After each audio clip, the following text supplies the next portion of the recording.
ఈ social media వచ్చినప్పటి నుండి ఎవరు ఎప్పుడు ఫేమస్ అవుతారో చెప్పడం చాలా కష్టమైపోయింది. కొంతమంది ఫేమస్ అవ్వడానికి డైలాగ్స్ వాడుతూ ఉన్నారు, ఇంకొంతమంది ఏంటంటే కొన్ని చిలిపి పనులు చేస్తూ ఉన్నారు.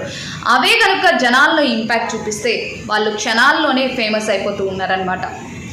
ఇదే విధంగా కుర్చీని మడత పెట్టి అనే డైలాగ్ వినే ఉంటారు కదా. సో ఆ డైలాగ్తో ఒక్కసారిగా సోషల్ మీడియాలో ఫేమస్ అయ్యాడు మొహమ్మద్ షాషా అనే వ్యక్తి. ఆఖరికి ఆయన డైలాగ్ని వాడుకొని మహేష్ బాబు నటించిన గుంటూరు కారంలో ఒక సాంగ్ని కూడా రచించారనమాట. అయితే ఆయన డైలాగ్ని వాడుకున్నందుకు ఆయనకి తిరిగి ఎంతో కొంత చెల్లించడం కూడా జరిగింది, అది వేరే విషయం అనుకోండి. అయితే రీసెంట్గా మొహమ్మద్ షాషా, అదేనండి కుర్చీ తాత, చనిపోవడం జరిగింది. సో హైదరాబాద్లోని కృష్ణకాంత్ పార్క్ దగ్గర ఆయన ఒక్కసారిగా నడుచుకుంటూ వెళ్ళి కుప్పకూలిపోయారు.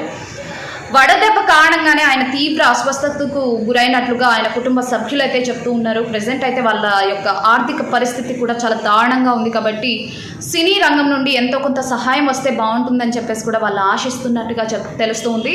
అండ్ ఇక్కడ కుర్చీ తాత యొక్క స్వస్థలం వచ్చేసరికి వరంగల్ అనమాట. సో 40 ఏళ్ల క్రితమే హైదరాబాద్కి వచ్చి నివాసముంటున్నట్టుగా తెలుస్తోంది.